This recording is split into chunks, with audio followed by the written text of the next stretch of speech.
নামাজি ব্যক্তির তিনটা বিশেষ মর্যাদা আছে। আল্লাহ রসুল সাল্লাল্লাহু আলাইহি সাল্লাম বলে গেছেন নামাজি ব্যক্তির বিশেষ তিনটি মর্যাদা। এক নম্বরে হচ্ছে আকাশ থেকে তার মাথার উপর আল্লাহর রহমত ঝরতেই থাকে, সুবহানাল্লাহ।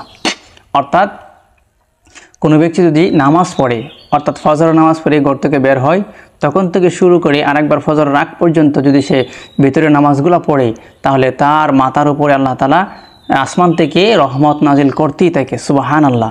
তারপরে 2 নম্বরে হচ্ছে ফেরেশতারা তাকে পা থেকে আসমান পর্যন্ত ঘিরে রাখে, আলহামদুলিল্লাহ। দেখুন, আসমান থেকে পা পর্যন্ত তাকে ঘিরে রেখে তার কোনো বিপদ আসলে আল্লাহ তাআলা ওই ফেরেশতাদের মাধ্যমে তার বিপদ থেকে তাকে উদ্ধার করে। অনেক সময় দেখবে অনেক মানুষ ওরকম বিপদের মধ্যে, ওরকম অ্যাক্সিডেন্ট কিংবা ওরকম বিপদের মধ্যে পড়ছে, সেখান থেকে আসার মতো, ছুটে আসার মতো কোনো সুযোগ নাই, এরকম অ্যাক্সিডেন্টের ভিতর দিয়ে চলে গেছে, যে অবশ্যই এটা অ্যাক্সিডেন্ট হওয়ার কথা ছিল কিন্তু হয়নি। কেন? আল্লাহ তাআলা রক্ষা করে। কেন করে? যে নামাজি ব্যক্তি। তো নামাজি ব্যক্তিকে আল্লাহ তাআলা ওইভাবে হেফাজত করে ফেরেশতার মাধ্যমে আসমান থেকে জমিন পর্যন্ত, পায়ের নিচ পর্যন্ত সমস্ত আল্লাহ তাআলা ফেরেশতার মাধ্যমে সুরক্ষিত রাখেন। তারপরে 3 নম্বরে হচ্ছে একজন ফেরেশতা বলতে থাকে, হাই হাই, যদি নামাজি জানতো যে সে কি গোপন আলাপ করছে, তাহলে অবশ্যই সে নামাজ ছাড়তো না। ভালো করে বুঝবেন, নামাজের মধ্যে আমি যে গোপন আলাপ আল্লাহর সাথে করি, যে আলাপ আল্লাহ রসুল সাল্লাল্লাহু আলাইহি ওয়াসাল্লাম মেরাজ রজনীতে গিয়ে করেছিলেন এবং আমাদের জন্য নিয়ে এসেছেন, এই মেরাজ আসসালাতুল মিরাজুল মুমিনিন নিয়ে এসেছেন, এটা আমাদের জন্য নিয়ে এসেছেন আল্লাহর হাবিব সাল্লাল্লাহু আলাইহি ওয়াসাল্লাম, উনি নিয়ে এসেছেন। তো আল্লাহ ওই ফেরেশতা বলতে থাকে যে ব্যক্তি যদি জানতো, ওই ব্যক্তি যদি জানতো যে সে কি গোপন আলাপ করছে, আল্লাহর সাথে কি গোপন আলাপ করছে, যদি সে জানতো, তাহলে সে নামাজ ছাড়তো না।